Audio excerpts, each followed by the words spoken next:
Court of Appeal recognizes Eyitayo Jegede as candidate of the People's Democratic Party for Ondo State governorship election.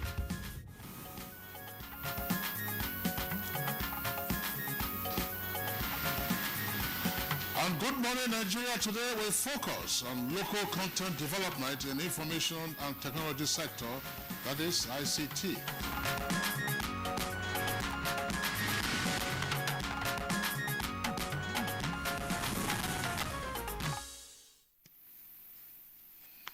According to estimates in 2015, information and communication technology related activities accounted for nearly 11% of the nation's GDP. That's up from about 6% in 2012 and less than 1% as at 2001. Now, during the period between 2013 and 2015, the ICT contribution to Nigeria's GDP increased at a rate of 34% annually, making it the single fastest growing sector, of course, in the economy. It has been projected that by 2019, Nigeria would expend well over $140 billion on ICT. All right, but the Office of Nigerian Content Development, Information and Communications Technology revealed that the preference for foreign ICT products and services is costing Nigeria a loss of over 1 trillion naira in foreign exchange. That's, of course, yearly. But besides that, the non-adherence to local content laws in the sector is also hindering the federal government from creating employment from that sector. And as the country, of course, is said to be losing about 70% of the jobs in the industry to foreign elements. Now, the dominance of foreign ICT products in the sector is equally robbing Nigeria of the ability to continue to develop its no-knowledge economy, as it has become increasingly challenging for ingenuity and creativity to be discovered and nurtured in the subsector. Now, experts have also said that apart from oil and agriculture, the ICT sector is the next big revenue earner for the country, as a sector for the first time in 6 years is contributing a lot to the country's GDP. But the patronage of local products is still low, and Nigeria remains largely a consuming nation. Indeed, Kingsley. But speaking recently on efforts to diversify the economy, the Vice President, Yemi Osinbajo, said, and we're quoting him now, this administration will not fail in using ICT to drive the economy, stating that the ICT should be contributing between 25% to 30% to the country's GDP. Of course, that should be in few years, unquote. Well, that's a fine projection, Claire, but certainly not without its own challenges in terms of realization. Now, one of the major hiccups in Nigeria's ICT sector is the death or apathy, as it were, for indigenous products and services, just as we have indicated. Now, in terms of digital infrastructure, the country lags behind many other countries to the extent that Nigeria loses some $2.8 billion annually to the importation of ICT goods and services. All right, Kingsley. Now, $1 billion is spent annually on software imports. Now, locally manufactured assembled computers represent less than 8% of all the computers used in the country. And that's the question that we should be asking is, should Nigeria be a dumping ground for all forms of technologies? Why can't Nigerians also export their own innovations and inventions, Kingsley? Well, that's the pertinent question, but first we have to satisfy our local demands. I mean, if you have the kind of population size we have and the need for us to get more into the knowledge economy, then of course it's quite imperative that we begin to ramp up local content in our ICT subsector. Yes, I'm sure you do. You must have heard of course, projections that, you know, by 2030, Nigeria may, of course, be joining China, you know, in terms of our size, you know, in population. And that is why investors are looking towards Nigeria, of course, you know, to put in, you know, their resources. And this sector, indeed, is a very, very veritable or viable sector, you know, for us to explore. I was wondering, Claire, I mean, sorry, perhaps you need to rephrase that. You said by 2030, Nigeria will be challenging China in terms of population. China is well over 1 billion, and we are just about 180, just about a tenth or so of China's population, unless there's some rapid population growth, and that will, of course, be catastrophic for the economy. All right, indeed. Thanks, Kingsley, for clarifying that for me. But how do we encourage local content development in the ICT sector? We shall be looking at that as well as other questions on today's edition of Good Morning Nigeria. ICT regional cooperation. It is a good thing that we're here, and we've deepened our relationship with the Arabs, both within Africa and in the Gulf, and opened up many areas of cooperation in agriculture, investments, and other economic opportunities. It is indeed a very good partnership in that common areas of interest have been discussed. Encouraged by the improvement in the oil sector, the Federal Executive Council at its meeting in Abuja says it is looking forward to a more robust economy in the fourth quarter of 2020. To get the economy growing. Senators at Wednesday's plenary engaged in a heated debate over the new medium-term expenditure framework and fiscal strategy paper. National Assembly correspondent Waziri Zayanu reports that some of the senators still believe that the new documents should be passed, while others say it should be returned to the executive for amendments. And what happened to the House on its plan of action to resuscitate aero contractor airlines? The Court of Appeal in Abuja has recognized Eitai Ejegede as the candidate of the People's Democratic Party for Ondo State governorship election. The verdict of the court sparked jubilation among supporters of the PDP governorship candidate in Ondo State. The chairman of the Ahmed Makarfi faction of the PDP, Clement Faboyede, praised the judiciary for the verdict.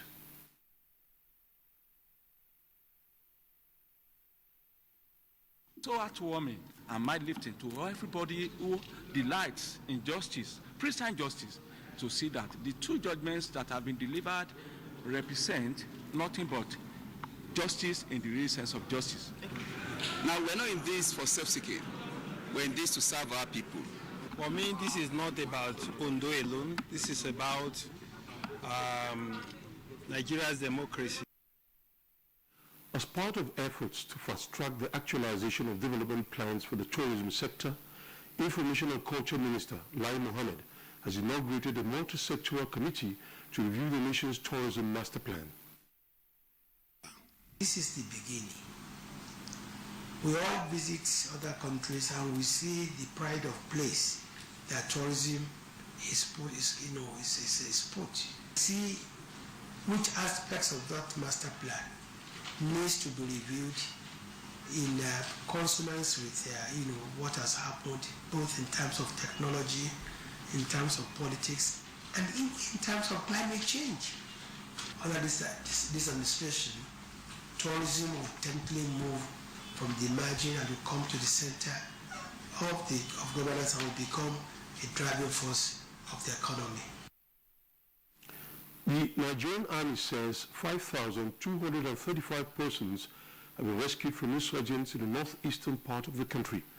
The theater commander of Operation Lafia Dole, Major General Leo Rabo, stated this at a press conference in Maiduguri on the achievements of the operation.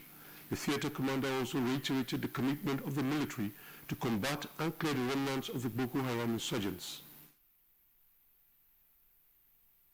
On the 4th of November at about 2100 hours, came under Boko Haram terrorist attack. The insurgents, who had been earlier dislodged by the troops, regrouped to reclaim the location, but were ruthlessly repaired after a battle that lasted for about 2 hours. In the fierce battle, the troops killed. Run, hide, report. Don't try to run towards the terror scene to save the situation, because there might be a second bomb blast or another attack. Run far away and take cover. Make sure you are safe first. Yes, it is in our nature to sympathize over the hurt, but remember, only trained personnel can help in such situations. When in a secured environment, promptly call relevant authorities and help will come. For anonymous reporting, call 09630-3250-5 or 0813-2222-106. If you see something, say something. Nigeria unite against terrorism. This message is brought to you by the Federal Ministry of Information and Culture. Today, Ariel will show you how to save more in these tough times.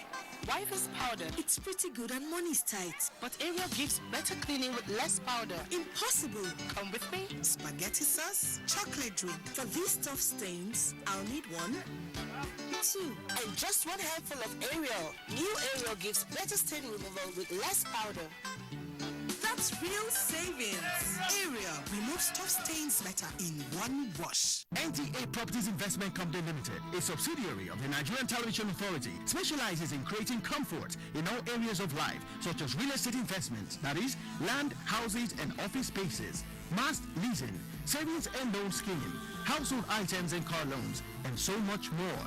Other information and entertainment services include Property in Style, a TV program that airs on the network service of the NTA, and also Property Connect, a nationwide magazine. Our priority is to bridge poverty gaps and sustain quality welfare of our clients. Partner with us and watch us help you grow. Pay us a visit today at the NTA headquarters permanent site, Area 11 Garki, Abuja, or our Lagos office at number 15 Awolowo Road, Ikoyi, Lagos. For more information, visit our website on www.ntaproperties.com.ng, or you can email us on ntapeak2000@yahoo.com. Call us on 080-2316-3474 or 080-6939-5185 or 070-3189-0555. NTA Properties Investment Company Limited, the much needed help at your doorstep.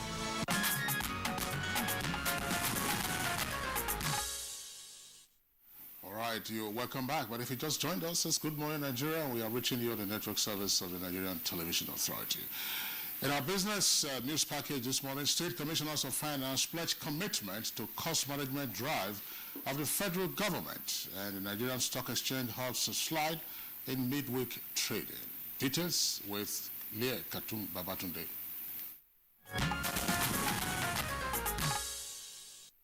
Commissioners of Finance from 36 states of the Federation have benefited from the cost-cutting management workshop on proper utilization of the nation's resources organized by the Efficiency Unit of the Federal Ministry of Finance. The workshop forms part of a series expected to enable key public officers in the 3 tiers of government key into the overall chain of cutting down the cost of overheads and personnel. The basic intent is to integrate them into the cost-cutting drive of the federal government in view of dwindling resources. The Federal Ministry of Finance, through its efficiency unit saddled with the responsibility of championing the trading, has introduced new strategies to control recurrent expenditure to save for capital projects. An estimate of 15 billion naira is expected to be saved annually from managerial expenditure if the initiative is adhered to by participants.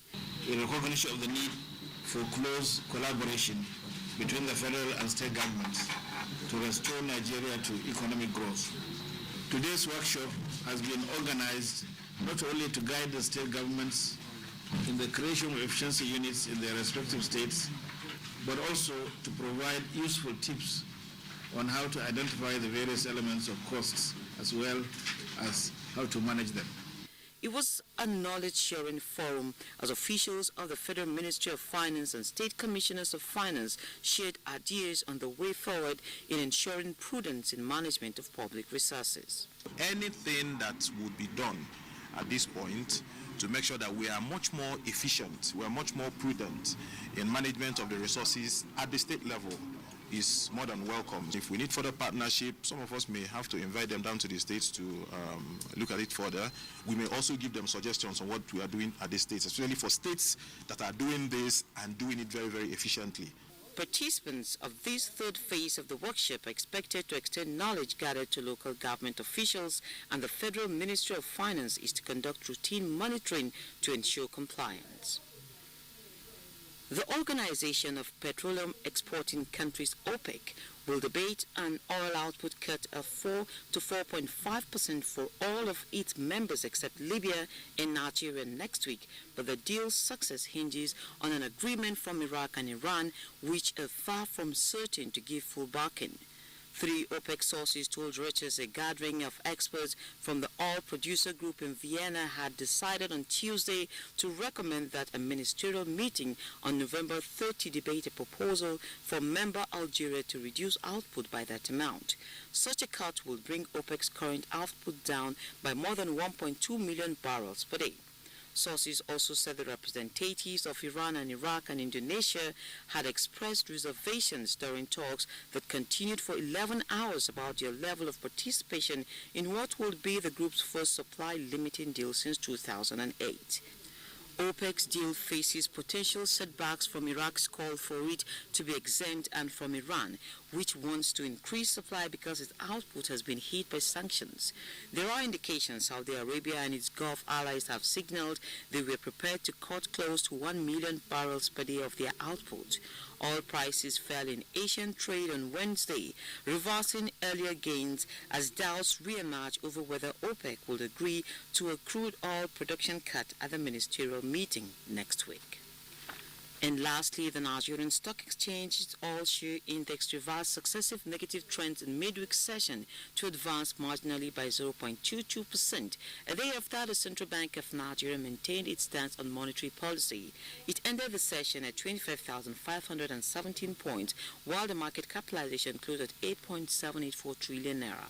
Diamond Bank, Access Bank and FBN Holdings emerged the most sought-after stocks. Sterling Bank, Wando and Flour Mill advanced the most during the trading session, while Forte Oil, Julius Berger and Africa Prudential led the decliners.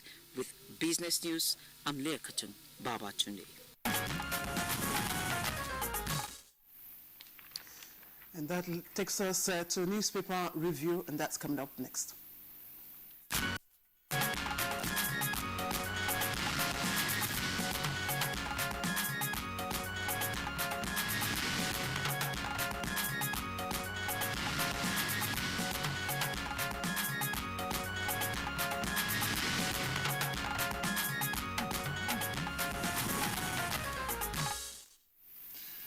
Baya Toebi, our newspaper reviewer, is here with us for today's edition of the program. Baya, good morning and welcome. Good morning, Kinsley. Good morning, Claire, and good morning, Nigeria. All right, Claire. Let me start off with the New Telegraph, and it leads with a story. Senate, OBJ, bomb Buhari.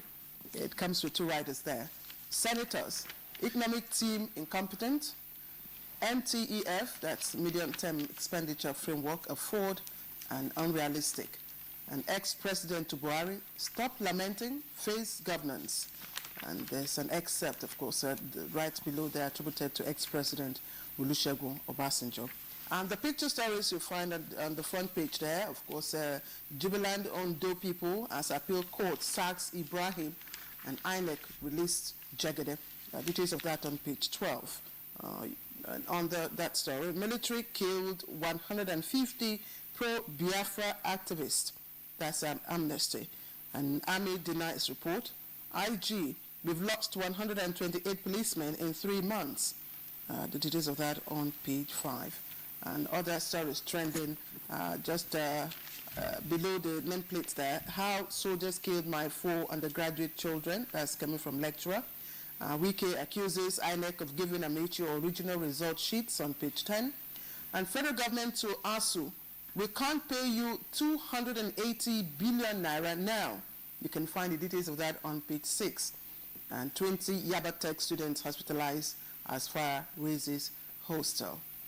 Right, that's Kingsley. All right, let's take the Daily Trust newspaper. Daily Trust, his lead story says, Obasanjo opposes Buhari's $30 billion loan, and 3 riders to that headline. National Assembly worse than judiciary, and why raid on judges is justified, and President should stop giving excuses. That's the lead story for the Daily Trust. And very quickly, we go to the Nigerian Pilot. It's the second lead story there. It says, economic hardship, Obasanjo blasts Buhari, says stop blaming past governments, concentrate on governance. That's the Nigerian Pilot. Now, other headlines on the front page of the Daily Trust are as follows. Below the nameplate, NNPC to favor Niger Delta firms in oil contracts. And Senate, that's the kicker, 2017 budget projections not realistic. Yeah, the fruit of the front page of Daily Trust, some other headlines are clear, right? We also have them here. We can't pay 284 billion naira allowances, federal government tells ASU. Pregnant woman, 7 others arrested over kidnapping, page 4. And criminals killed 128 policemen in 3 months. And federal government alerts on inaccurate weights by manufacturers. That's on page 13. Bio. Well, let's start with the economy. There are headlines indicating that there have been reactions from the National Assembly and also from former President Olusegun Obasanjo. The National Assembly, particularly the Senate, was reacting to the MTF budget, and particularly they said the budget 2017 is not realistic, and part of their resolution was that they will have to sit at it and work at it to make it realizable. Former President Olusegun Obasanjo has urged the President Muhammadu Buhari to rise to the challenges of the nation. He was speaking at an annual lecture of Akintola Williams. He examined issues of corruption, proposed electoral external loan, and recession. He commented the anti-graft war and also said, on borrowing, he said, if we borrow some $30 million in less than 3 years, we will have mortgaged the future of Nigeria for the next 30 years. He lamented the castigation of all democratic governance administrations since 1999. He said it is uncharitable, saying politics apart, there is distinction between 3 previous administrations. It is unfair to lump them all together. On the economy, however, he said no administration should be comfortable with the level at which business are closing, jobs are being lost, and people are suffering. Now that we have a change, let us move forward to have progress through a comprehensive economic policy and programs. He was spoke on the theme, Nigeria yesterday, today, and tomorrow, governance and accountability. The other story that is making headlines relate to security.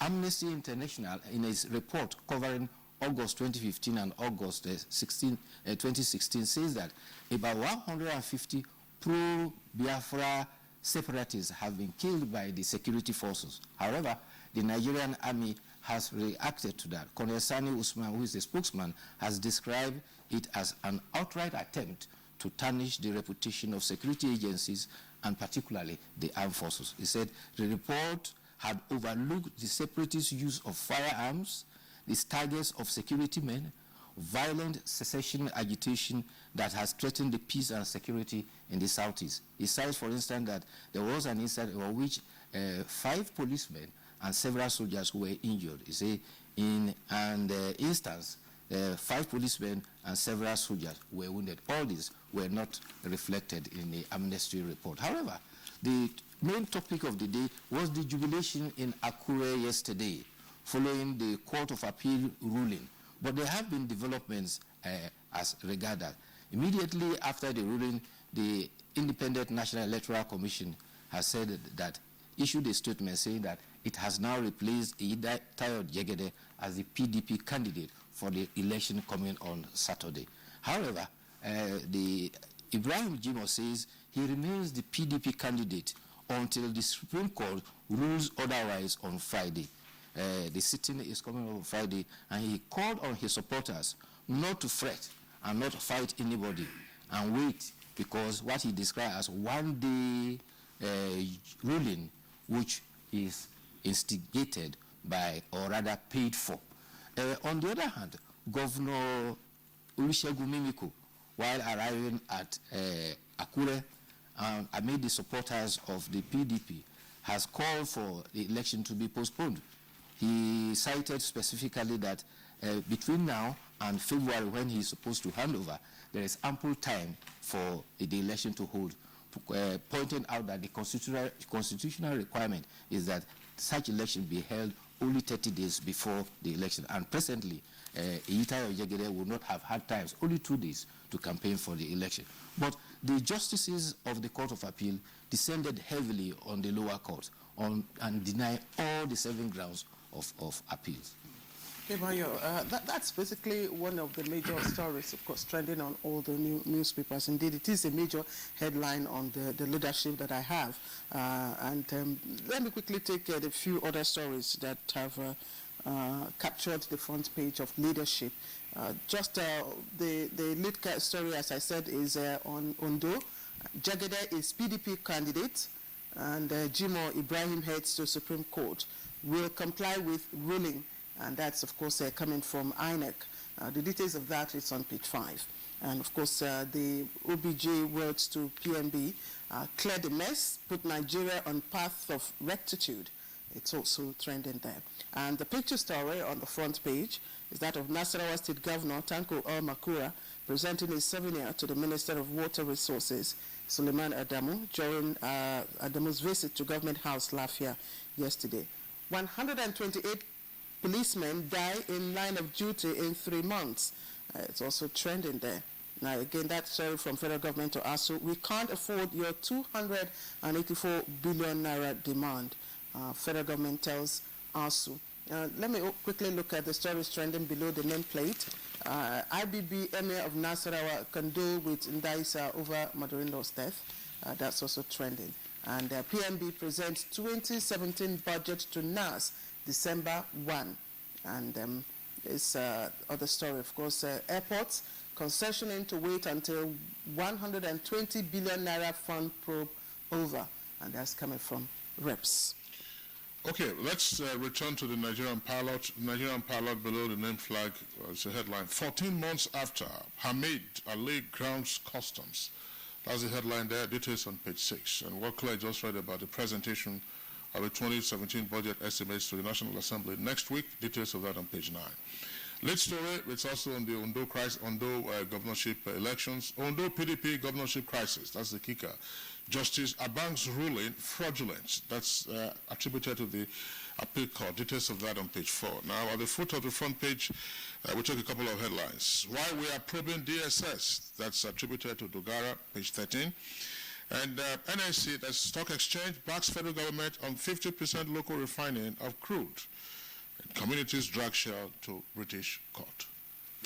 Talking about the reactions to the Court of Appeal judgment, Governor Ayodele Fayose has asked the National Judicial Council to save the judiciary for its integrity by purging elements that are undermining justice.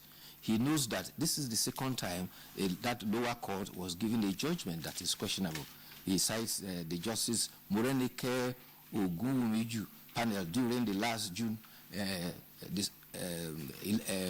electoral dispute that involved the Abia State governor, and he said that, in fact, the judiciary then described the court's ruling as a rape of democracy. Meanwhile, luckily, there was no life lost at the fire that got Yaba College of Technology, Lagos, yesterday. Reports indicate that there were power surge and there were explosions from socket points which led to the fire engulfing this 3-story building. 20 students were hospitalized, but many of them were treated and discharged. There were no fatalities. However, a Nigerian is reported to have probably broken the Guinness World of Record. The Nigerian is Harrison Chinedu, who played professional football some time ago in Cambodia. He broke the record for the longest distance traveling with a ball on the head while riding on a bicycle. He has cycled a distance of 103.6 kilometers across Lagos without the ball dropping. CNN reported it says that Guinness Book of Record has 90 days to verify that and confirm it. All right, Bayo and Claire, that's a good one. Congratulations to him, but we hope that next year and the years after we'll see him at Tour de France. That's right. Bayo Atoibi, we'd like to thank you for being with us on the program this morning. See you again tomorrow. Okay, it's Good Morning Nigeria. We'll take a short break now. When we return, it will be time for our principal item for discussion. Nigerians. Suicide bombers are not spirits. They are not ghosts. They are human beings like you and me. They live amongst us. They are your neighbors. They are your friends today, but terrorists tomorrow. So you must know your neighbor now. Security begins with you and me. Know your neighbor. Be vigilant. Be security conscious. Report suspicious persons, objects, and movements to the police and other security agencies. The security of our nation is a duty for you and me. If you see something, say something. Nigeria unite against terrorism. This message is brought to you by the Federal Ministry of Information and Culture. Hi guys, look how my baby Jamil has grown. And as they grow, there's a worry we all share, skin rash. Some use lotions or petroleum jelly, but I found what works for Jamil is Nigerian Pampers. It has built-in lotion to help protect his delicate skin and keep him dry. See you in the morning, Jam Jam. Good morning, happy Jam Jam. Dry and soft and no sign of a rash. Join many other moms and try Nigerian Pampers with lotion. Let's beat the rash. Experience the unique culture. Enjoy the exceptional hospitality. See the enchanting spectacle. Feel the friendly warmth. Join the celebration at Abuja Carnival Reloaded. It's a celebration of culture, a world-class event, the best cultural party ever. It's a carnival of change. Abuja Carnival 2016. Theme: a creative industry, pivot to economic growth. Destination: Abuja Capital City. Date: December 3rd to 6th, 2016. Abuja Carnival, a truly national carnival.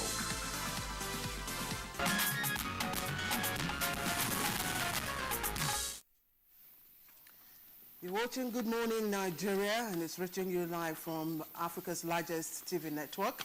That's the NTA. Now, in case you've just joined us, our topic for today is how to develop local content for the ICT sector in Nigeria. But before we introduce our guests here in the studio, let's take this background report by Omotola Omochola.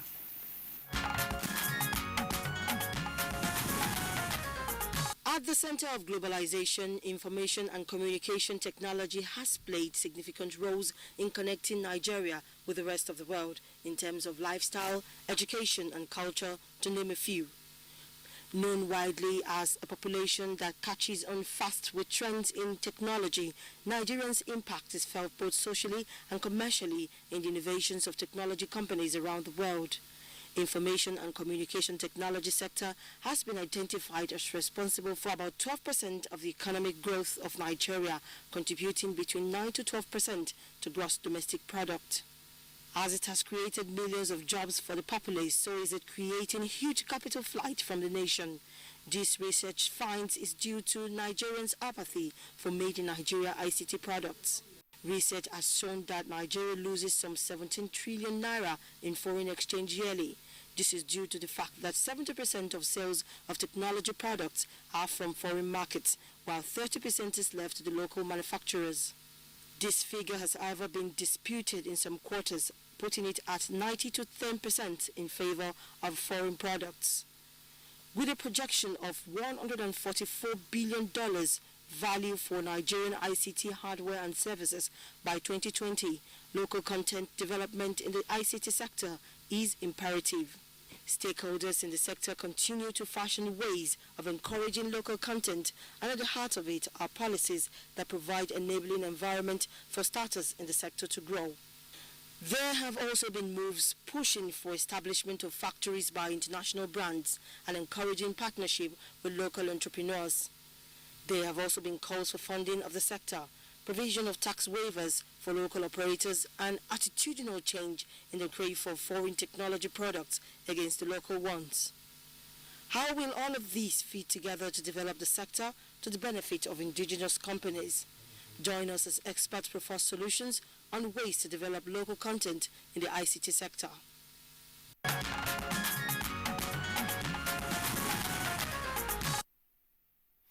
All right, thank you very much, Motola Mojola, for that background report. And as my colleague Claire said, we have guests with us here in the Abuja studios to discuss the subject matter. We have joining us at this time the Honorable Minister of Communication Technology, Mr. Adebayo Shitu. Honorable Minister, a pleasure to have you on the program. It's my pleasure being here. Okay. And then we also have with us here in the studios Mr. Chijioke Eke, who is Executive Director of Seedmark Technologies Nigeria Limited. Mr. Eke, a pleasure to have you on Good Morning Nigeria. Thank you very much. Okay. Good morning. And also here with us in the studios is Mr. Olushola Teniola, President, Association of Telecommunications Companies of Nigeria, that's ATCON. Mr. Teniola, I'm delighted to have you on the program. Good morning to you. Okay. All right, Claire. Kinsley, just to add that,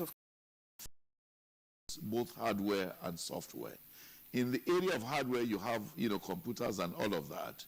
A few Nigerian companies like Omatech, like Xenox and Brian have made efforts to, be able to provide local products with a view to meeting the standards of the international, manufacturers, as well as, providing services in the area of programming and all of that. Unfortunately, for a number of reasons, Nigerians have not yet keyed adequately into what should be our own, pride. And that is why you find out that over the years, there's always preference for foreign goods and foreign services. And the effort of the Nigerian government is to ensure that as we, try to advocate for Nigerians to prefer buying Nigeria, not only in the area of hardware, but also in the area of software, a lot of work still has to be done because of our attitude as Nigerians. Government has made effort. For now, we even have an office of local content within NITDA, and the aim is to ensure that we promote what is Nigerian. If we succeed in doing that, of course, we will be preserving a lot of our foreign exchange. As things are now, more than 70% of our expenditures on computers and ICT, go to foreign markets and foreign manufacturers. And, for now, government is doing is doing a lot. We are partnering and encouraging the private sector, particularly, producers of, items, to make sure that they attain the standard which will meet, the desire of consumers. And I want to believe that within the shortest possible time, we should be in a position to make more progress in this area of consuming local ICT products. Okay, let me direct my question to Mr. Eke. Mr. Chijoke Eke, we know that everybody is talking about ICT. Very relevant, of course, in everyday life now. But that is an area, and let me tell you straight away, I'm not here to as an advocate for the minister, but I will tell you, this is one minister that has been very vigorous. Of all the 23 years of the existence of CMAC Technologies, this is the first minister that has arrived and personally left his office, high office, to come and talk to us in our offices, see what we are doing, encourage us, and leave his door virtually open. Okay, let me pause you here, because you said in answering my question, you don't think that we are, bereft of development ideas. Yes. Okay, let me get the perspective of Mr. Olushola Teniola. Mr. Olushola Teniola, quickly, I'd like you to break down this ICT we're talking about, so that the viewer there can get a grasp of what we're talking. And then, in terms of development, do we have the capacity? Thank you for that question. Like the Honorable Minister has said, local content is about hardware and software. In the industry that I represent, we have a number of Nigerians that participate in running ICT services in the telecommunications industry. Indirect labor is about 300,000 and probably even more. The area that I believe that we are trying to focus, though, is on intellectual property, research and development, and actually developing some of the low-hanging fruits, I would say, that we need to start to contribute so we are part of the digital age. The application of ICT in the economy.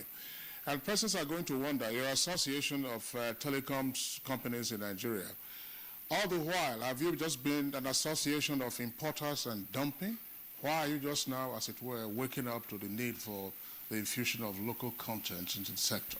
Question. I think that the reality is that a lot of the knowledge is based outside this country. I mean, we cannot just pick on the ICT industry as being a victim of imported goods. We have that across other sectors. So I'd like to point out one thing, though. I myself, I'm an import. I'm Nigerian, but I was born abroad. So my thinking is like what we say, imported goods. The idea is really we want to infuse a knowledge transfer. And I think that the government has done very well to recognize that. But I think where we need to strengthen is on the execution, on making sure that knowledge is transferred.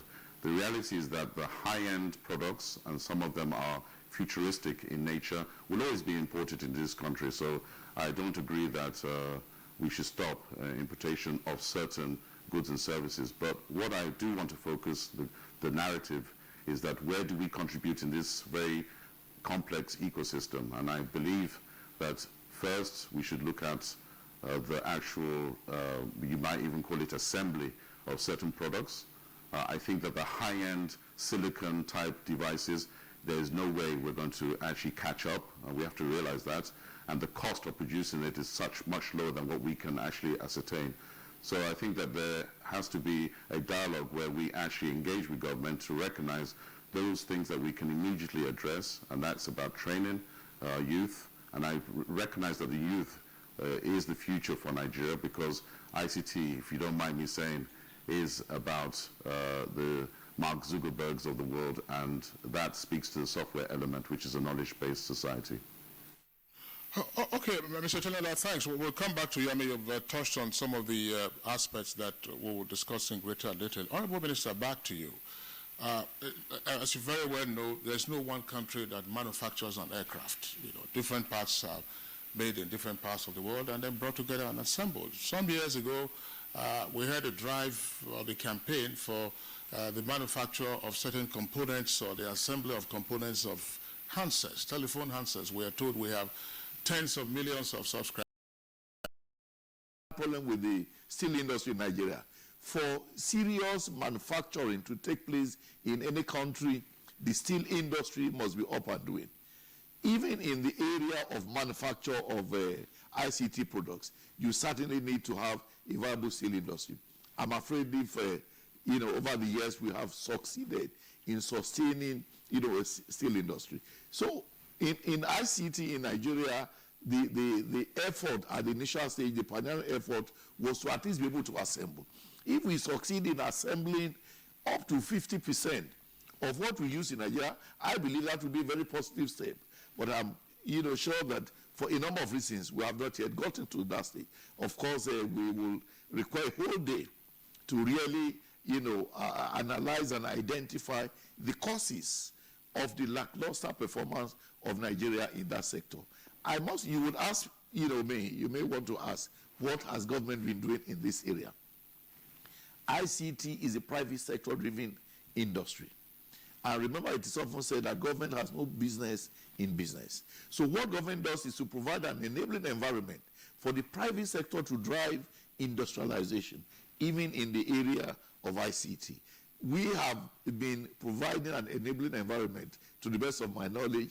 We have been encouraging, the private sector, and that is why when I came on board, like Mr. Eke said, in order to encourage the private sector, to be its best, I have initiated a lot of visits to virtually most of the companies in Lagos, because Lagos is really the hub of ICT development in Nigeria, and the encouragement has been going on. Of course, we are not completely shutting out foreign direct investment, even in the area of manufacture. When foreign companies come and tell us about their desire to do business, what we do emphasize is that Nigeria will not want to continue to be a dumping ground. We want them rather to come and invest, even if it will start with assemblage. If you have assembly plants, even if components will come from overseas, at least the labor will be provided by Nigerians, and that will create a lot of jobs and conserve and preserve a lot of our foreign exchange, which otherwise would have been totally, repatriated. So, and I'm happy. Minister, just to continue this line of your comment, I mean, you inherited the ministry. What did you find in terms of the encouragement of foreign investors in either assembly or otherwise in the ICT sector? Is it that the campaign for foreign investment didn't work in the past? What were the hindrances? Well, the challenges were, I mean, the first thing is the problem of standardization. Nigerians want the best. We are very exposed. We travel all over the world every now and then. We know what international standard is. So if a Nigerian product is to be sold to Nigerians, Nigerians will demand that that product must meet international standards.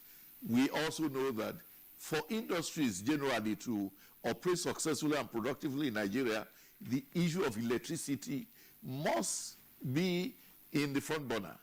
Recall that our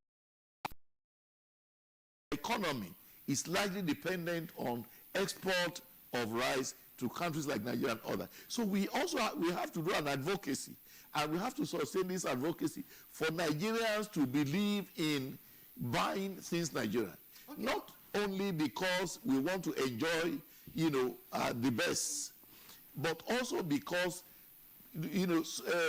buying Nigeria means you are providing jobs for your neighbor. You are helping to sustain the economy of Nigeria. Okay, Honorable Minister, just before, again, we bring in Mr. Eke here. Everybody, the way of the future now is knowledge-based, society. Everybody knows that. And that's also part of Nigeria's, ambition for 2020.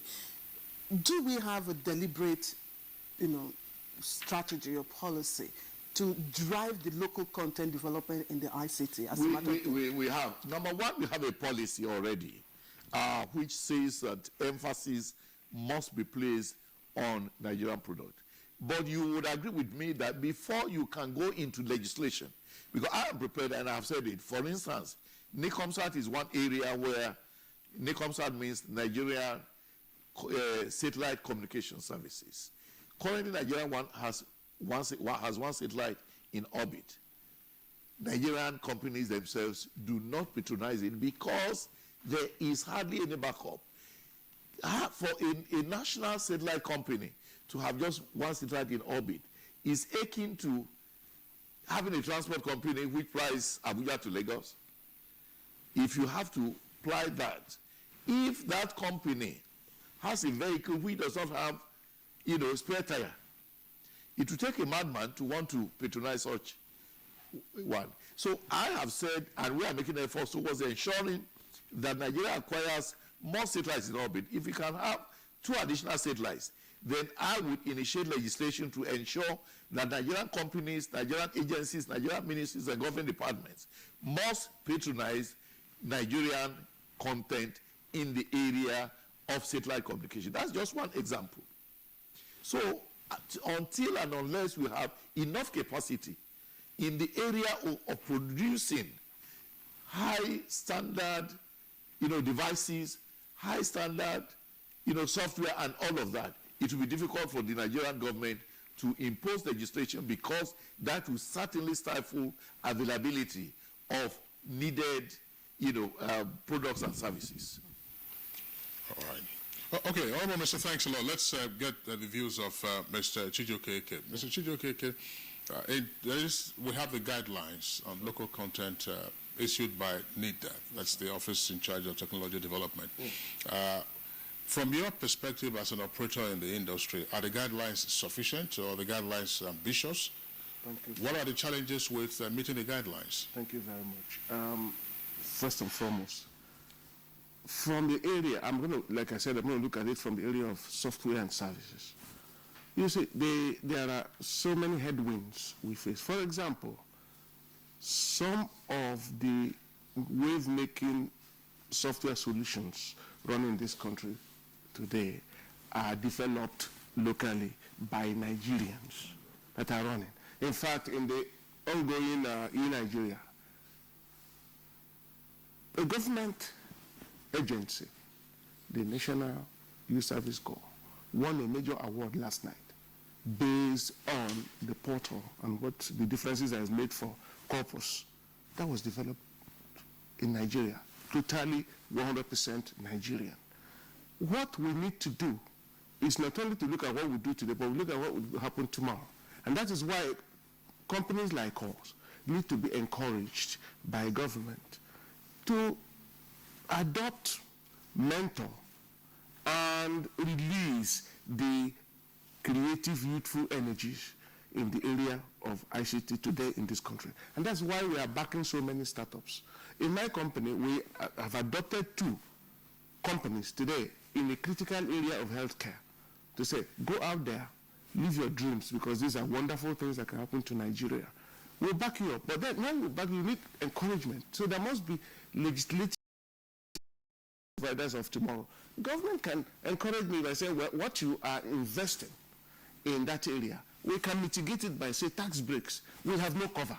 Yeah, well, Mr. Ike, thanks a lot. Your response actually is a fast forward to some of the things that we need to do in order to develop, in order to encourage further development of local content. But I would like to get the views of Mr. Olushola Teniola to this. When the guidelines issued by NIDA would tend to indicate that seeking to get local content is not like groping in the dark. There are guidelines. Are your members satisfied with these guidelines? That's why I asked, are the guidelines realistic? And how well, are your members coping with the utilization of the guidelines? Thanks for that again. I think that the guidelines of local content is still a work in progress. I know that there is a document that is being reviewed that has our input, and we appreciate stakeholder involvement. Like my colleague said, the CEO of SIDMAC, who is also a member of ADCON, his focus is on services. And I think that a lot of Nigerian companies that are indigenous in nature focus on services. And there's nothing wrong with professional services, etc. That is an area that I believe that Nigeria can be further encouraged to improve on, to bring it to international standards. I think the area that we're challenged, and I think even the guidelines would be challenges to how to incubate innovation. And that's very difficult because you're looking at how do you teach from the primary, secondary to tertiary levels of how do you create knowledge-based youth.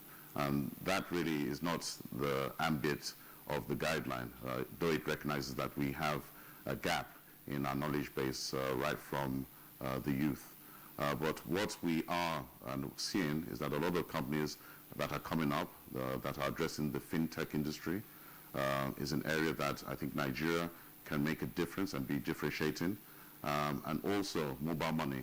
So we see that there is an opportunity for Nigerians now, especially some of our members, to adapt their business models from just relying on imported goods and the assembly of, not only the assembly, but actually the maintenance of it, or the, as you say, the installation of different components, to actually start to bring in innovative products and services that addresses the gaps that exist in Nigeria. I think it's only Nigerians that can do that, and I think that the local content guidelines also recognizes that, that we need to understand effectively how we're going to introduce that in this very complex ecosystem. Because, as the Minister has said, we can't put in legislation that stops foreign direct investment.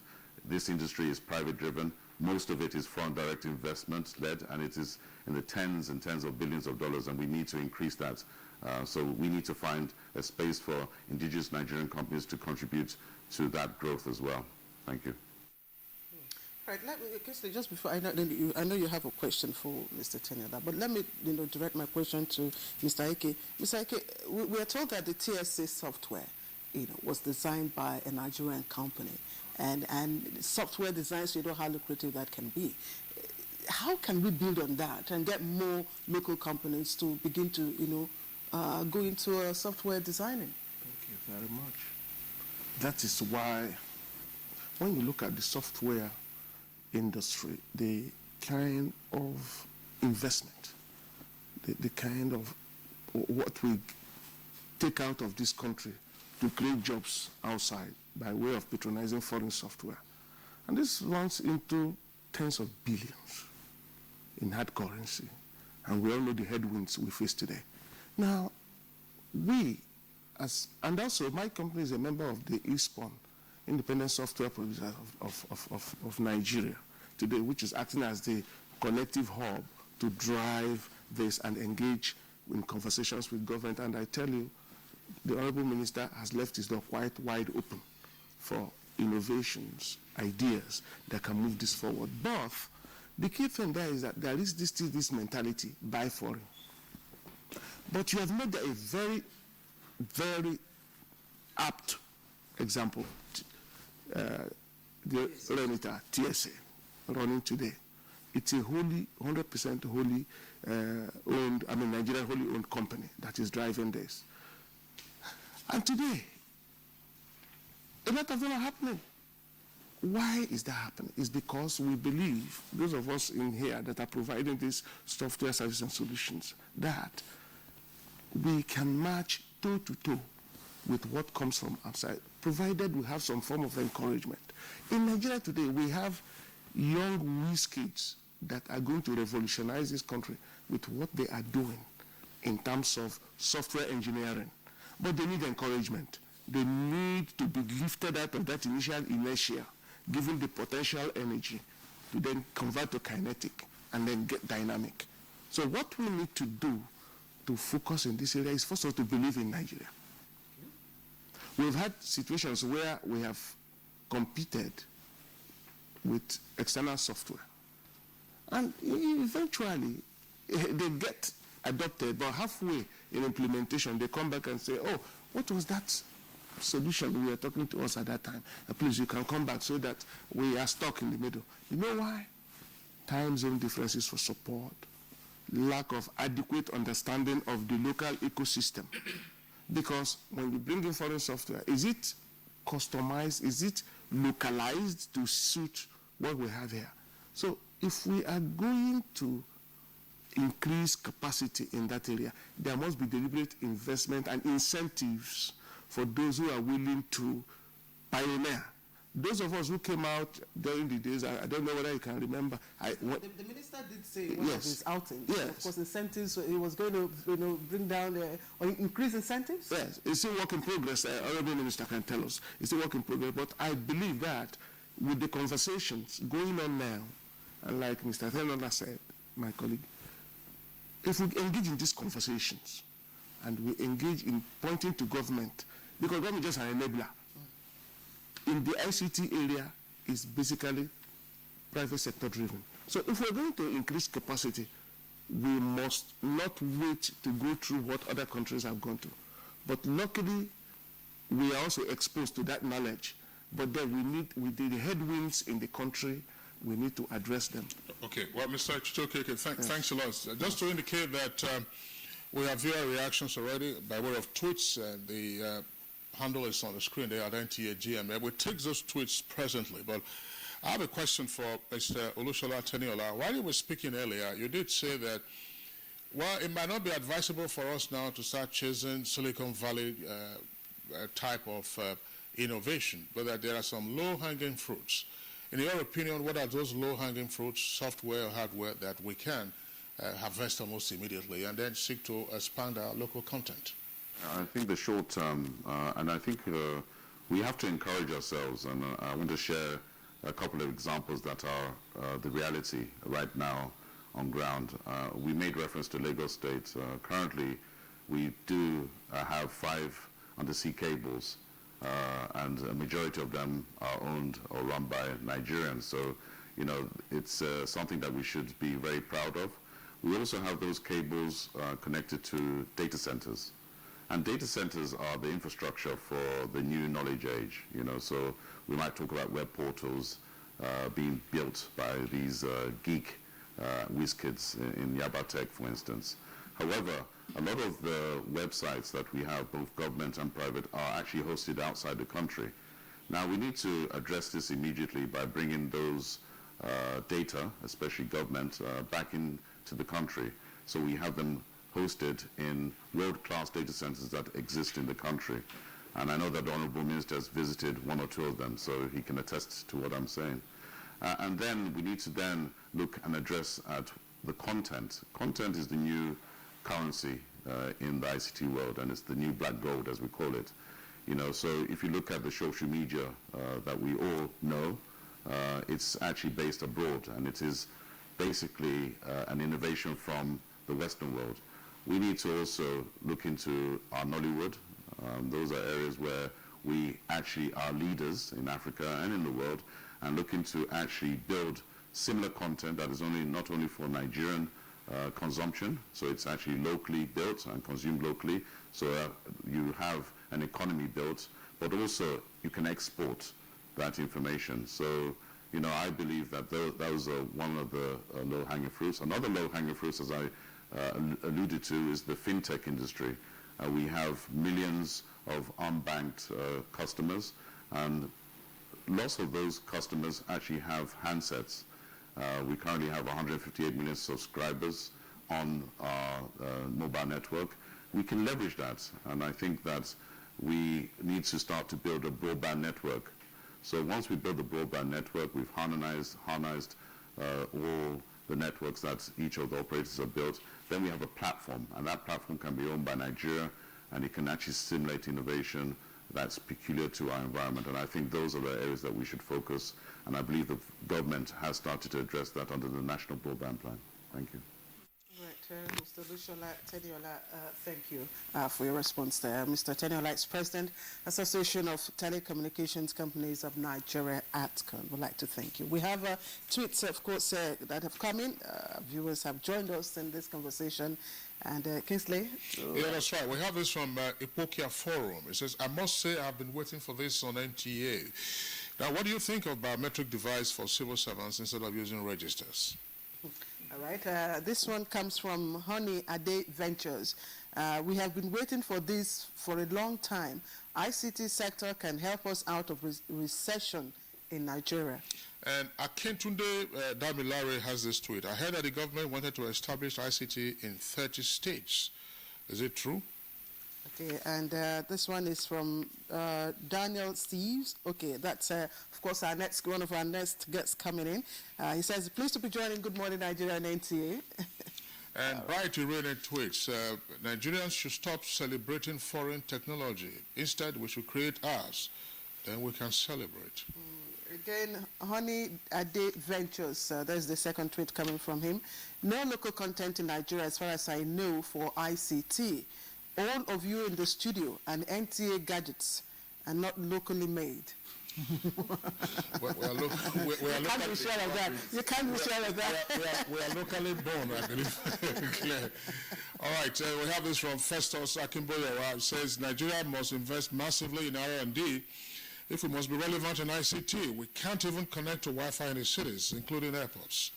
And Sunny Michael Omakoji tweets, if one takes a look at 2016 budget under implementation, Ministry of Information has more vote than ICT Ministry. Why? And Michael Omakoji has a follow-up to it. As it is now, we have not yet started.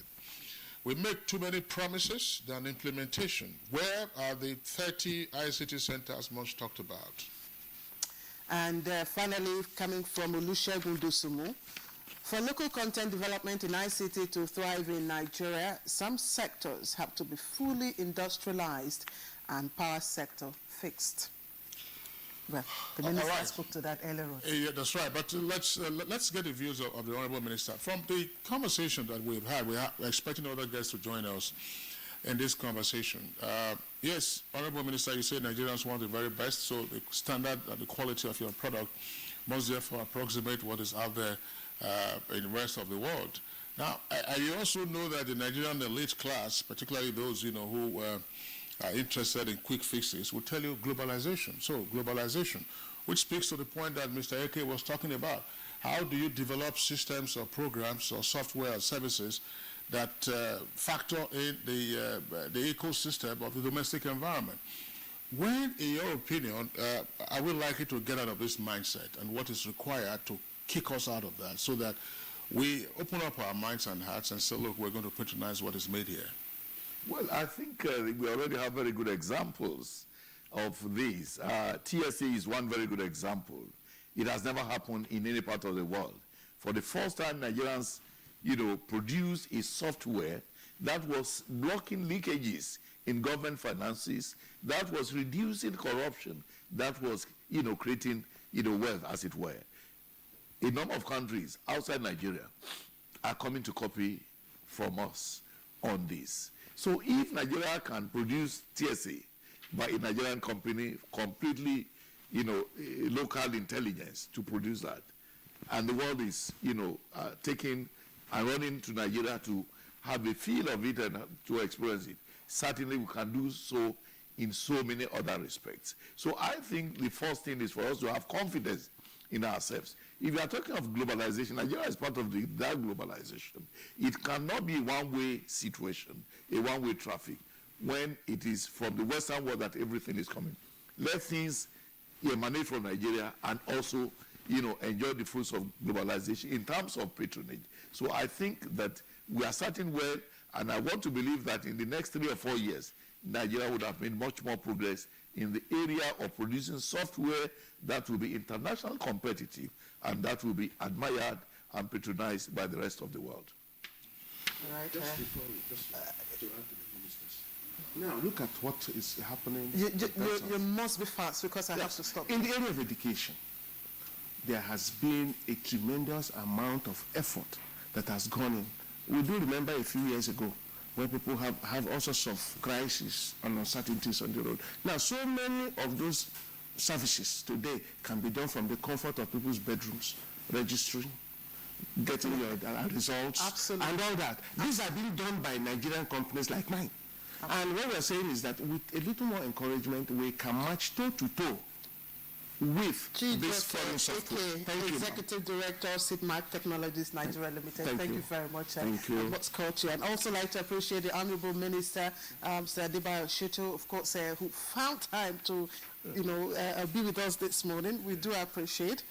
Just that sometimes we try to reach you. It's quite difficult. It's quite difficult to break into your doors. All right. Thank you very much, Honorable Minister. We also appreciate Olushola Teniola, President Association of Telecommunications Companies of Nigeria, ATCON. Mr. Teniola, many thanks to you. Thank you. All right. You're watching Good Morning Nigeria. We'll take a short break. When we come back, of course, we'll be introducing our next set of guests. Stay with us.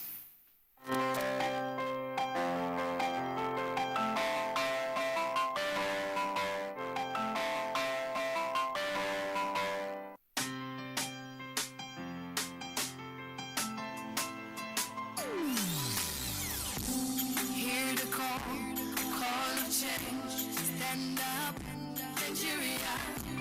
Change is here and it's going to stay. Change begins with you.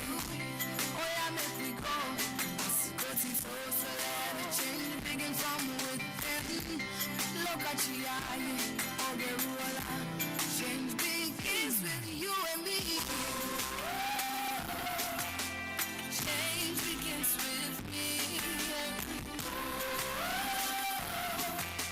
Change begins with me. Change begins with me.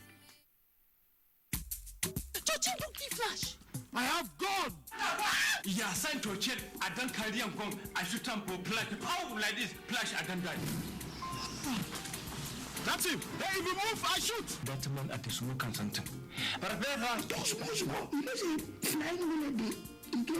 This week on your award-winning comedy series, Professor John Bull, starring Kanayo Okanayo, Funky Malam, Bimbo Akintola, Ime Bishop, Junior Pope, Stephen Odingbe. if somebody are holding on gun for inside the people, what thing are they carry and do? Nobody to shoot the people. And you. Tears there. Jomo baby with a big Informer. You see I'm from your eye wearing shoot flash. Yes, sir. Professor John Bull, fasten your seatbelts this Tuesday and Friday, 8:30 to 9 p.m. on NTA Network, International, and Star Times. Touch it. I beg in the name of God. Over and out. Welcome to the new speed of life.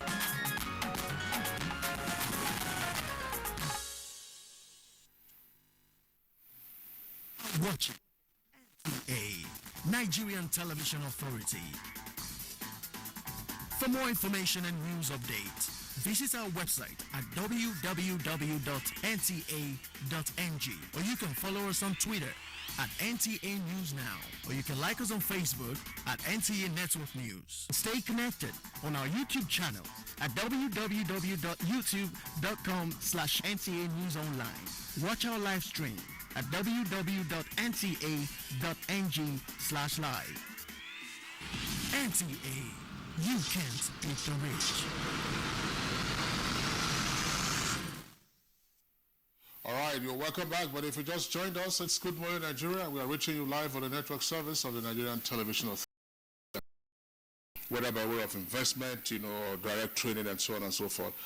What has been, in your opinion, the major hurdle in seeking to infuse local content in the ICT sector in the country? Well, thank you very much. Good morning, Nigerians. It's not only in the ICT sector, but in most sectors of the Nigerian economy. More than 90% of the technologies that power the Nigerian economy are imported. Is it in the ICT sector? Is it in the construction sector? Is it in the manufacturing sector? In all the sectors.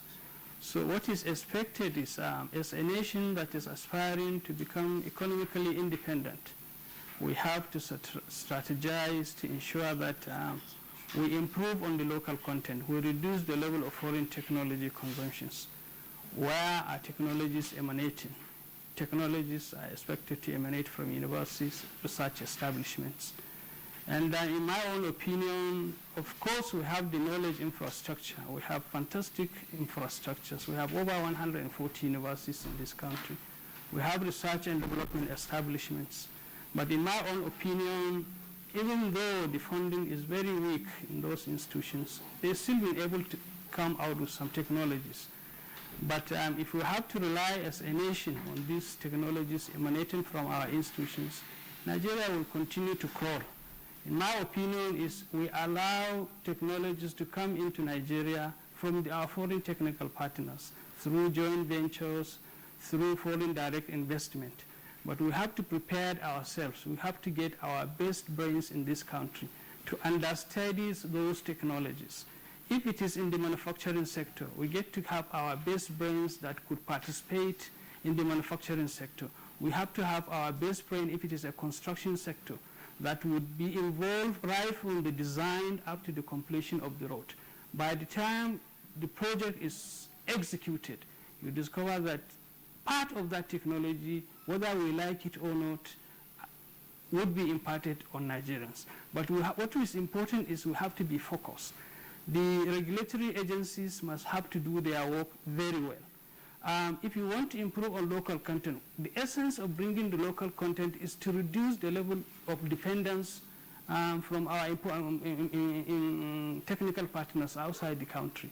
So if you have to do it, we have to come out with strategies that we capture some of those technologies while at the same time providing the necessary infrastructures for our universities, for our polytechnics, to be able to come out with technologies that could drive our economy. We have to also build the necessary capacities, that whatever technology that could come into the nation, we have what we call the human magnet that should be able to capture and domesticate some of those technologies. That is the only way we'll move forward.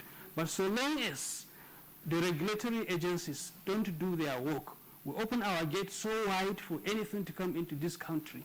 Their primary purpose, they are here to make money. And any effort to make Nigeria independence, any effort to reduce the level of patronage from Nigerians could be resisted. So in my own opinion, you don't expect them to release their technologies to you. It is for us as a nation to come out with strategies to ensure that we capture some of those technologies that we don't have, and we develop some of the technologies that are appropriate to our environment. That is, in my own opinion, that would ensure sustainable socio-economic development of this country. All right, Madam Danazumi, thank you very much. DJ Nota, but we'll come back to you to elaborate on some of the points that you've just raised. And just to indicate that Sir Demola Alade-Kamoma, I introduced earlier, was actually Group Managing Director of CHAMS PLC. At present, he is Chairman, Smart City Resorts, PLC, and the company is involved in the building of a technology park in the Lekki part of Lagos. And that's going to be Nigeria's equivalent of the Silicon Valley. Claire. Okay, so thank you. And again, once again, we welcome you to Good Morning Nigeria, Salah Dekomo. You have been brain behind very, very important softwares. I understand e-payment, you were the brain behind that, also smart card and all that. Today, if we talk about local content development, I'm wondering how easy might that be for starters in terms of financial resources? Thank you so much. I'd like to approach this topic from implementation and utilization perspective. Yeah, we do talk about hardware and software, but for what purpose? Why do you need the hardware? Where do you need the software? If there is no need for them, why bring them in? Why acquire the knowledge? However, there are key areas where these technologies are needed, areas of daily lives. And you did mention them, some of them. You mentioned e-payment. If you need e-payment, so what kind of software, what kind of hardware do we need? I think too much emphasis is being placed on hardware and software. How do we make these tools useful in the day-to-day living of our people? How do we improve the quality of lives? By the time we start looking at how do we reduce corruption, then you say, okay, you need a software to do that. Right. The emphasis should be on how to implement technologies that can reduce corruption. How do we allow the civil service to be more efficient? Then start looking at workflow processes. Now, a lot of these components will depend on human resources, on government processes, rather than the emphasis on software and hardware. The e-payment system is a combination of a lot of things. We just finished an implementation before I left CHAMS, the BVN processes, which is rapidly changing the way we are doing things. I don't think you've heard about the software that is in there. It's implementation. We needed to reduce corruption. We needed to reduce duplication, people, corruption, and things like that we have in the banking system. It's revolutionized that area. The hardware part of it is not really the major issue. The software part of it is not the major issue. Is that there is a problem that we needed to resolve. One of the past speakers, Sidma, they've resolved the examination issues in our country. Now, so I like to lay a lot of emphasis on how we can use technology towards improving quality of lifestyles. We take one of the major technology implementations in this country. Did you lay a lot of emphasis on hardware and software? It's more of implementation. But before we talk about implementation, what is the need in our local environment? Now, most environments we look at needs, right? Before they start saying that, look, we want to look at this hardware or software. Now, once the need is well identified and we have the human resources to implement, you discover that the local content bit of it can easily be handled. And that is the implementation, the need and implementation will take about 70-80% of any cost that is in place. But something that I need to bring up in the implementation, the Nigerian person. In banking, we've been able to reduce that, where you have the private sector. But in government, we have a lot of issues, where we have this inferiority complex amongst government officers, amongst all of us. We rather prefer to have a foreigner coming, with regards to my good friend who is now a Nigerian. Naturalized. I hope he has a Nigerian wife now. We want somebody to come from out there to implement. But Nigerians have been able to implement a lot of these systems locally. The banking systems have been implemented by Nigerians, e-payments completely by Nigerians, BVN completely by Nigerians, a lot of the INEC implementations completely by Nigerians, identity management that we specialize in completely by Nigerians. The software component is a little bit low. The hardware component, yeah, is there. But one thing I also need to say is that not many countries manufacture completely anything that you have, right? They assemble them, or they contract the World Manufacturing Center, which is China, to get a lot of these things done. That is not to understate the good works being done by the Xenox, Omatech of this world, and we should encourage them. But in terms of employing people, in terms of making enormous impact to our GDP, we need to start saying, look, what do we need in our environment and how are we going to implement them? And that will constitute a major part of what we need in local what you just talked about now, one can loosely refer to it as the utilitarian perspective on ICT local content development in Nigeria. So what do you want to utilize? Why do you want to utilize it? Which also speaks to the point that Dana Zumi made about technology. You don't acquire technology because it's technology. You acquire because you need it. Now, but from your experience in the industry, where have you received, or where has the industry received the most patronage? Is it from the federal government, that's on a nationwide basis, or at the subnational level? And if you also were to look at the subnational level critically, I'm sure you can tick off the needs that need to be met at that level. Thank you so much. The private sector, or the organized private sector, patronized us more transparently and openly. However, the major jobs will still be at national level. And you are looking at big ticket items like the national ID, the road safety system, the immigration systems, and co. Those ones are the ones that can easily change this economy, that can allow us to build a lot of capacity. Unfortunately, as you know, the processes at the federal level, they fought with a lot of issues. Corruption, victimization, quite a lot of issues at the national level. I must still also say that the oasis of sanity, the Jaga INEC was pretty good. I like the process at the INEC implementation. That was very good. The national ID was fought with a lot of issues with the airports. But one of the biggest systems we ever implemented, the BVN one, was done by CBN and the banks. Very transparent process, and we can all see what major advantage we've been able to receive from that. Transparent process, we need to get this thing done largely by Nigerians, implemented in record time, within budget, and it was done.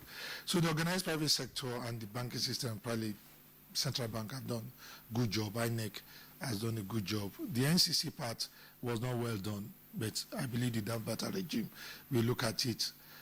So at national level, that's where you have a lot of the system. I must also take cognizance of what the current government is doing in trying to establish those technology hubs, empowering our people.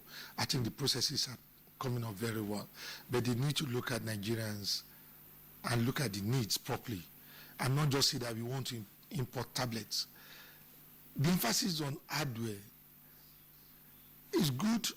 However, it should be reduced. What do we need? We want to empower Nigerians. How are we going to empower? There are a lot of things that can be done here. The local people can assemble them. But what is the content itself? What do you want to do? You want to employ somebody to teach. Does he really need a tablet? Let's ask ourselves. So I want to look at more of implementation and the need at that level. You want to collect taxes, want to give everybody a tablet. Can we do that by the telephone systems that we have today? Thank you. All right, Ademola Alade Komo, thank you very much. Let's bring in now Mr. Daniel Steves into the conversation.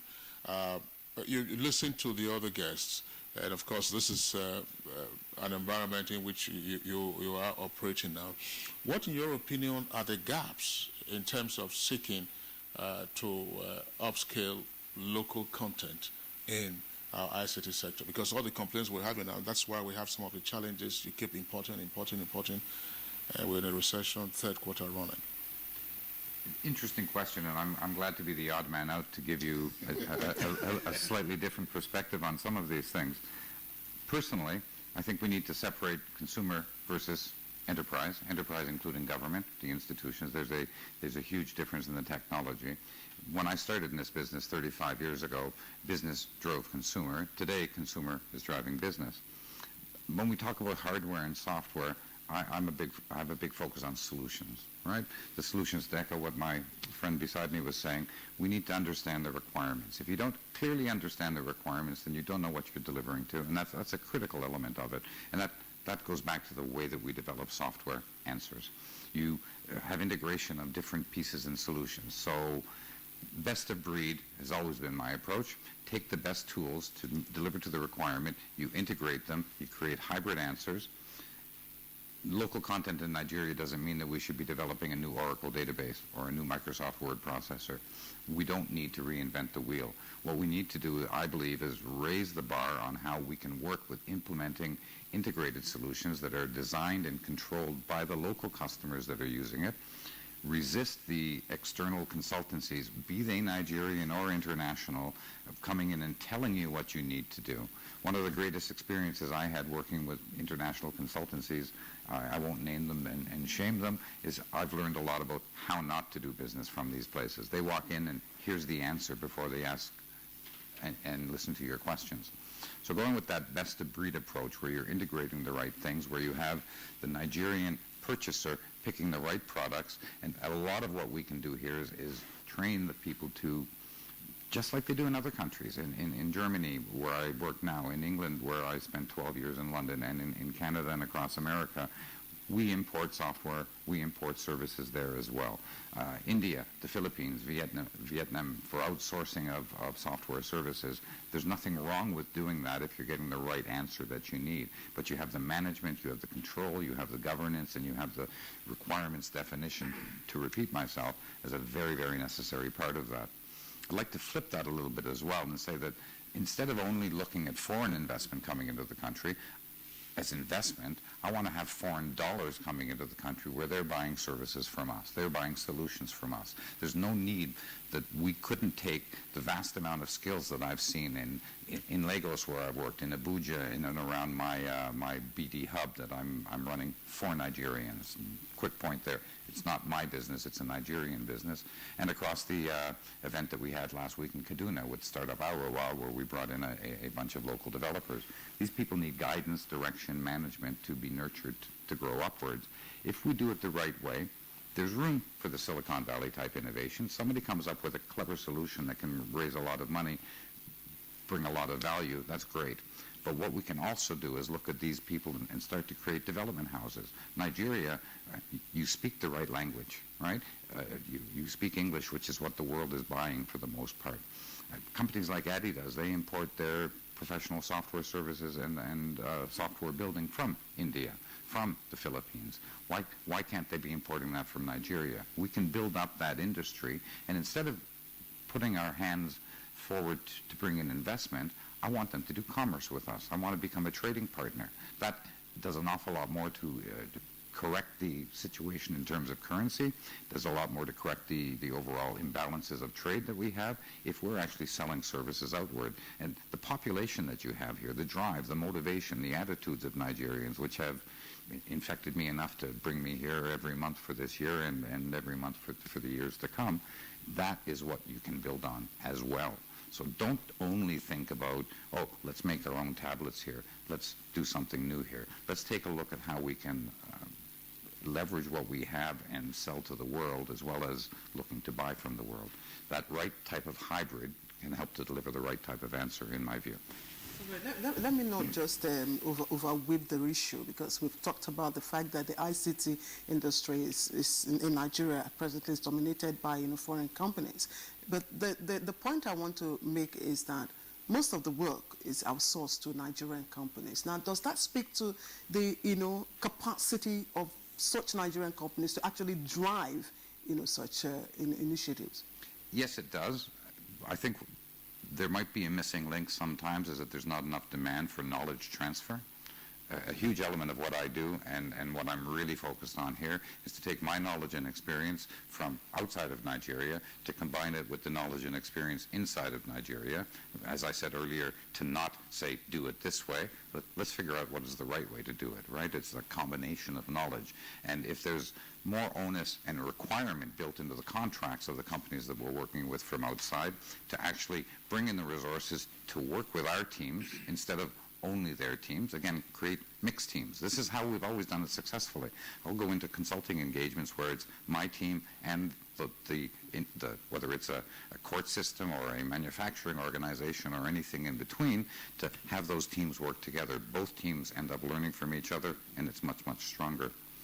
The other thing that we can do to consider moving forward and have less dependence on those wheels that are already invented that I mentioned. If you go to Germany, they're buying Oracle software from America. If you go to America, they're buying SAP software from Germany. There's an awful lot of things that can be done that are open source as well. If we were to put a bit more of a focus from NTA and the Ministry of ICT on building up the capabilities of working with open source, these are practically free, other than the skills and the time and the effort that it takes to use those solutions. And there's some brilliant answers out there, and the smartest governments and the smartest organizations are starting to take advantage of that and saving millions of dollars a year. We can do that, and that is another way to create local content. All right. Thank you very much, Mr. Daniel Steves. I just have a question for Malam Dan Azumi, the DG of NOTAP. We've had the Honorable Minister of Science and Tech on this program, and it talked about the inauguration of a council on science and tech that had been in the doldrums for about 30 years to serve as a coordination center, as it were, for the disparate entities, ministries, departments, and agencies of government that are involved in driving science and tech. On the basis of what you've said, what we need to do in terms of technology acquisition, and what has also been indicated now, the needs perspective, solutions approach, and so on and so forth. I don't know whether you're a part of that council or whether you have any contribution, but is there a sense in which this is a matter that ordinarily should be taken up by such a council, headed by the President, by the way, to say, look, we need to ramp up local content development in our ICT. We're making some headway already in the oil and gas sector. Is this an idea that can fly? Of course. Thank you very much. This Federal Ministry of Science and Technology is my mother ministry, so I am part of parcel of the Federal Ministry of Science and Technology. What I want to add on this issue is we have to come out with a deliberate policy. This local content policy might have come up because we want to reduce our dependence on foreign inputs. And the National Research and Innovation Council, which is expected to be presided or chairmaned by the President himself, is very strategic. Strategic in the sense that as a nation, we have to identify our goals. Where do we want to go? There is no state government there is no state in this federation that does not have one raw materials or the other that could sustain economic development. But what is missing is synergistic efforts by all stakeholders to ensure that we all put our heads together to ensure that we begin to reduce our dependence on foreign technologies. Why the President must have to preside over this council is because it is science and technology is cross-cutting. There are quite a number of ministers that are supposed to key in and make their own contribution. If probably the Minister of Science and Technology becomes the chairman, maybe the other ministers, when he calls meeting, they may not come. But when the President is presiding over it and he gives a directives, we are expected to travel from point A to point B, and every minister must key in. Then you will see all the ministers keying in. What is expected is we have a nation that is abundantly blessed, and we cannot continue to rely on people, we cannot continue to rely on foreign technologies. If the resources, we have it. If the human capacity, we have it. What we only lack is the focus. What we only lack is the focus of Nigerians to synergize their efforts so that we begin to develop our countries. We don't expect, we should not be under any illusion. Somebody will come from outside to energize the development of our system. No, because Nigeria is a very good market. Our population is our strength. Our purchasing power is also our strength. So foreign direct investment really want to come to Nigeria to invest and make money.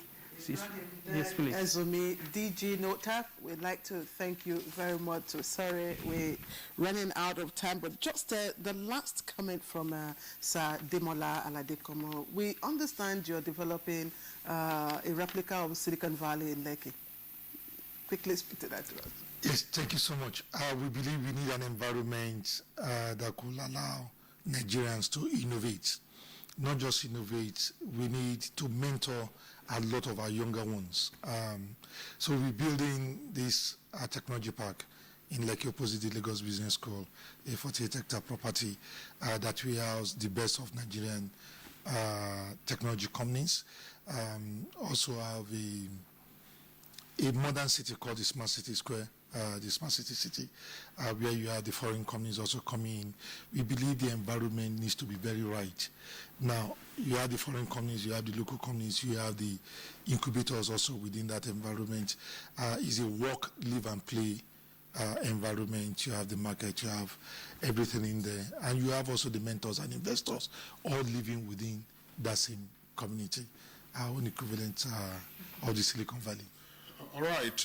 We'd like to thank you very much, Sir Alade Komo, for being part of our conversation this morning. Thank you so much. And we also would like to thank Mr. Daniel Steves, CEO of BD Hub and founder of SUP Nigeria. Thanks for your contributions. Thank you. As well as, of course, the DG of NOTAP, Alhaji Dana Zumi. Thanks a lot for your insights. Thank you very much. Okay, we had some tweets, but some of the issues raised in the tweets, or most of the issues rather, have been addressed by our 6 guests on the program this morning. We thank you for your contribution. And that does it for our conversation segment.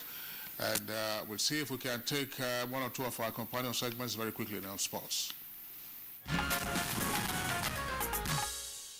Perennial rivals Nigeria and Ghana played out a 1-1 draw in the Group B fixture at the African Women's Nations Cup in Cameroon on Wednesday. Arsenal ladies forward Aziz Adoshola scored a 5th goal of the competition to put Nigeria ahead in the 19th minute, while Elizabeth Ado leveled scores for the Black Queens 2 minutes before the break. Nigeria float on high, deep, the keeper's there, it's gone, no, it's in, it's a goal, it's a goal for Nigeria. The referee ordered penalty, tucked away by Elizabeth Ado. With a draw, the Falcons remain on top of the group on 4 points, the same as Ghana, but with a goal difference. In the meantime, the Nigerian Football Federation has revealed that the Super Eagles will play 2 friendly matches against 2 African teams in their preparation for the crucial 2018 FIFA World Cup Russia qualifier against Cameroon in August. Despite maintaining a 100% record in Group B, the football houses get up to give the 2013 AFCON champions the perfect preparation as they face the indomitable Lions in their next game. NFL President Amoju Pinnick disclosed that the international friendlies will be against teams that play same style of football with Cameroon so as to get the team accustomed with the style. Amoju Pinnick said, and I quote, "Our aim is to ensure that we keep the players on their toes with the 2 available FIFA windows." End of quote. And it's time to check the weather forecast for the rest of today. Hello and welcome to the weather forecast. I'm Safia Senyinusa. We expect the northern part of the country to be in sunny and hazy conditions. The central state will be cloudy to partly cloudy, while the southern cities are expected to be in cloudy conditions.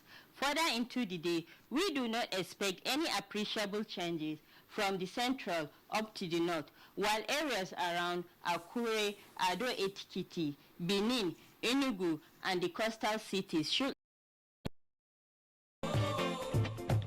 The best amongst the rest in information, entertainment, the first breaking the news. We are Africa's largest network.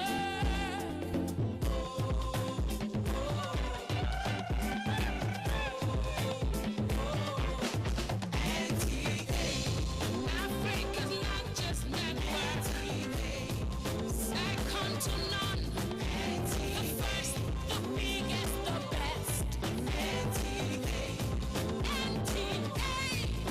Education, sports, authentic news. NTA.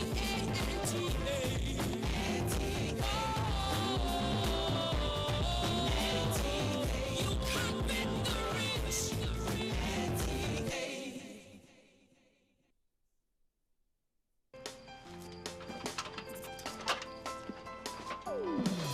Oh boy, climb this thing now. No be only to connect lights. Come you and yourself now. Now wow. Oh boy, come down now. Oga Kasali electrician who they look for with this. Oh, Oga Kasali, come help us fix this wire now. Sorry, I no longer carry out illegal connection. it puts the lives of people at risk and can cause fire outbreak and disrupt power supply. I will never be part of anything that has to do with this any longer, because change begins with me.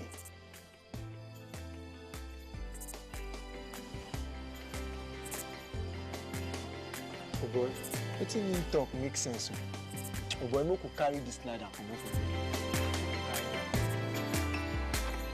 This message is brought to you by the National Orientation Agency in conjunction with the Federal Ministry of Information and Culture. You are watching NTA, Nigerian Television Authority.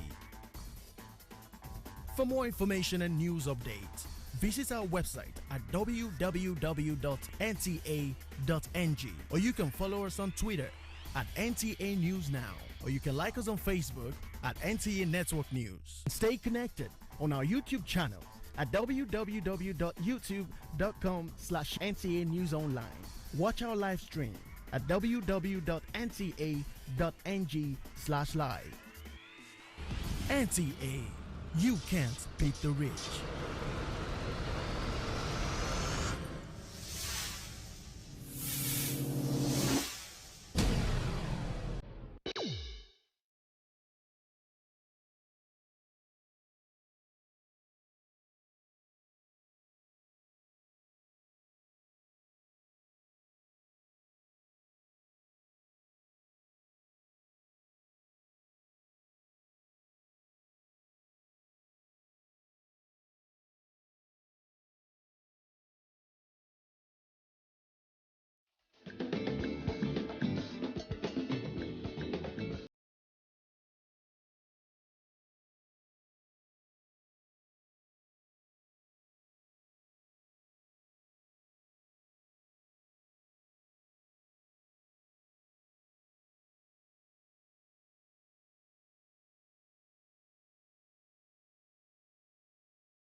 Service of the NTA.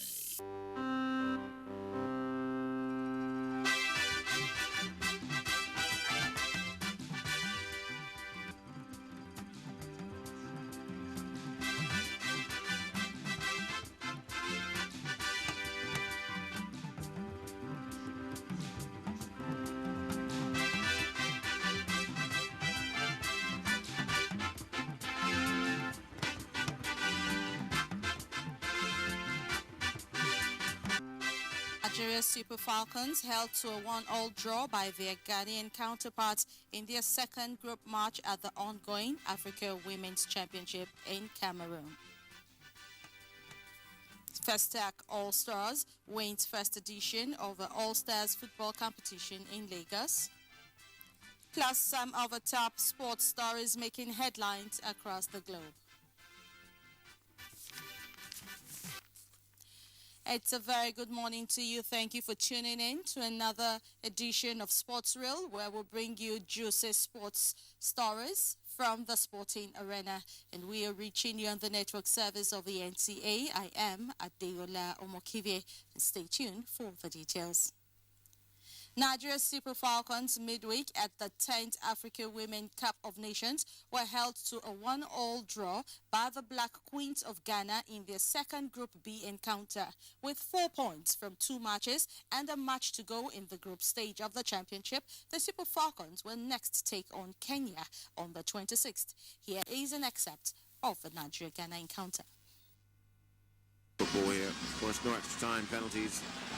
These are straight 90-minute matches with the winner taking on 3 points. Draw. Nigeria float on high, deep. The keeper's there. It's gone. No, it's in. It's a goal. It's a goal for Nigeria. See it from this angle. I think it could even have been a goal. Yeah, I think it came off the number 7.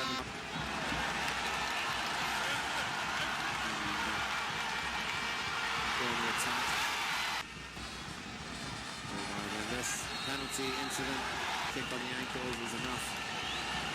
Tucked away by Elizabeth break. Don't go too far away. We'll be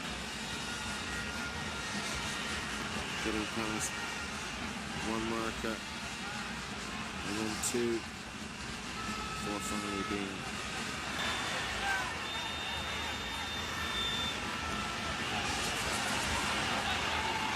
here come Nigeria again, that penalty. Clear. And the government keeper.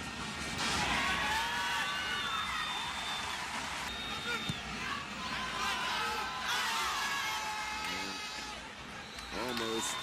And it's all over. The final whistle goes. Portia Boaki halfway through the first half. Penalty kick from the captain of Ghana, Elizabeth Ado, tied it just before half-time. Yeah, I'm sure for the girls it was painful having scored the opening goal, and the next thing you're equalizing and you're held on to a 1-1 draw. Right now they have 4 points each, and of course Mali has 3 points, while Kenya is left with no point from Group B. It's still open. We're hoping that the Super Falcons will win the match against Kenya to proceed to the knockout stage. About 17 referees from Ondo State have joined their counterparts across the federation to participate in the 2016-2017 physical fitness test holding in Abuja from Thursday 24th to 27th November. How was the preparation of the Ondo State team? Let's hear from Kende Lamidi.